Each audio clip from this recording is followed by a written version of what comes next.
Listen, if this is all right, if this could be just a quick. Yeah, sure. How long have you got? Well, 10 minutes or so. Okay, well, can I use that time to propose to you an idea? Right. Okay. Do you think you can handle it? I doubt it.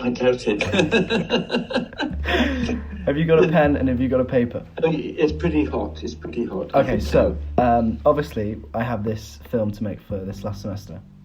Yeah. Yes, and I've been brainstorming and I've been thinking, and I'm thinking about making a film with you about us. Ooh.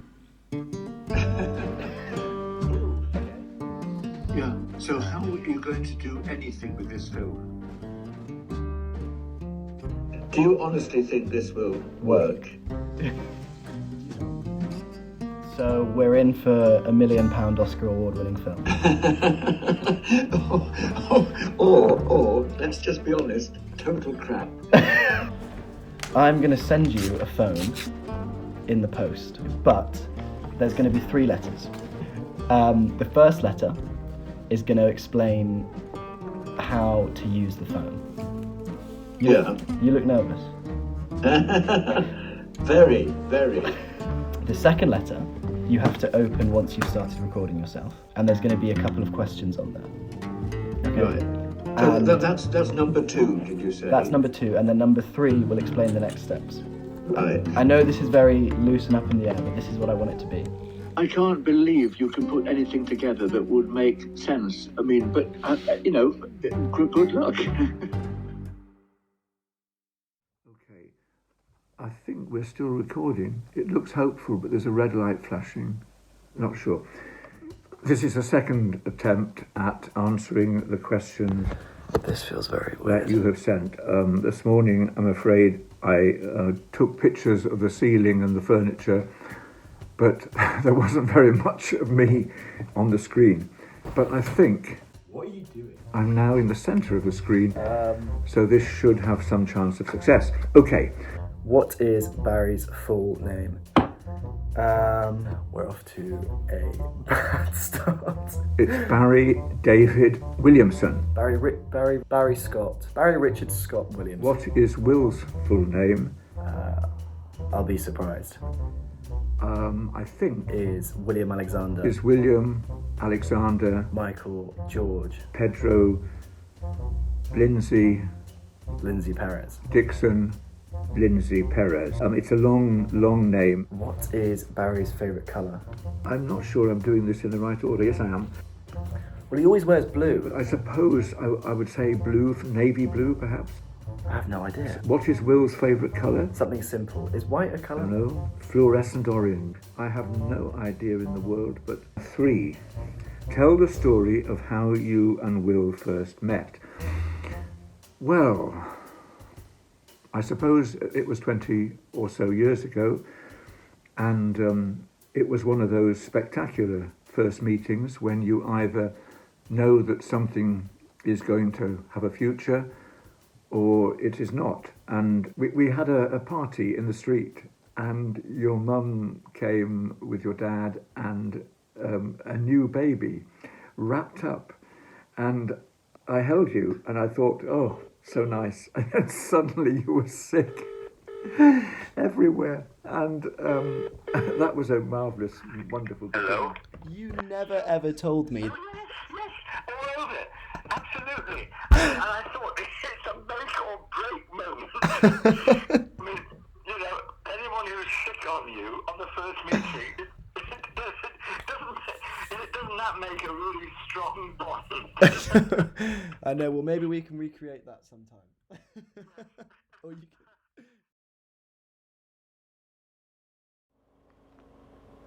This is the walk that Will and I do onto the downs. So I'm just going to carry the camera. Big risk that I shall walk into a lamppost or into a tree, but never mind. I mean, I suppose, um, you know, when you get old, people talk about you're consigned to the rubbish bin, or the sidelines, or the easy armchair by the fire. But in a way, I suppose it's very flattering to consign somebody to an assignment. Um, you know, it's almost the greatest compliment you could pay anybody, that they're worth more than the bin. They can actually exist in an assignment. I don't know. What does William mean to you? What does this intergenerational friendship with Barry mean to me?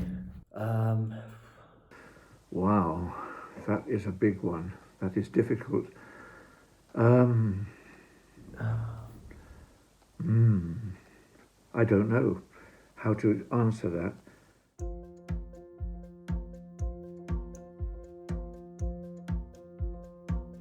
That's the whole point about the misconception, isn't it? Mm-hmm. That someone's past it. Yeah. That that your friend, you're speaking to someone who's older than you because you have to, or because it's a burden. But once you get over that stigma, once I got over that stigma, there is just another person. Yeah. The exact same as you.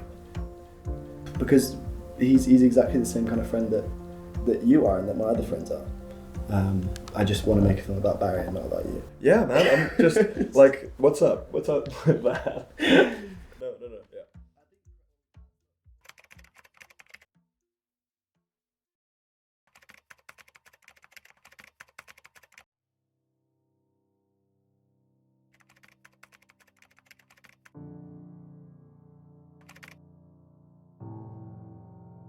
It's perhaps unique that the two of us have bonded and linked so closely.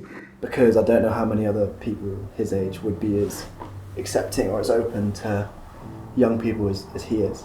A lot of older people think that the young people are stupid, reckless, silly.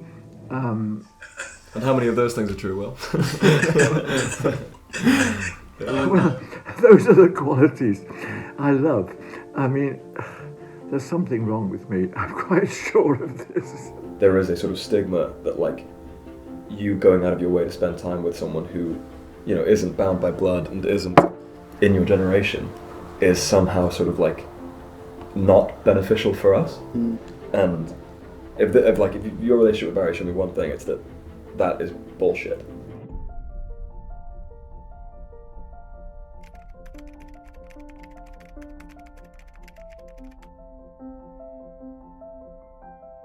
Just the fact that it's even interesting or movie worthy that you and Barry have this intergenerational friendship, like, that is a mark of both of you being unique.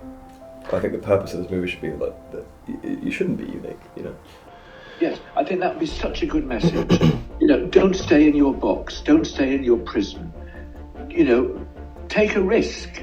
Take a risk with relationships and friendships, and the benefit is that you have a world opening up to you rather than a world closing down, and you are born again almost. That there's nothing better or more rewarding than to cross the generations and make a connection. I mean,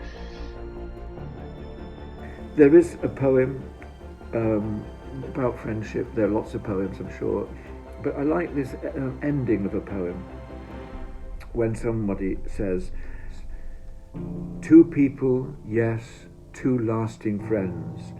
The giving comes, the taking ends. There is no measure for such things. For this all nature slows and sings." Thank you very much for listening to me, because to be taken seriously and to be asked opinions is what we all crave for, and you have given me that in buckets. So thank you, and lots of love.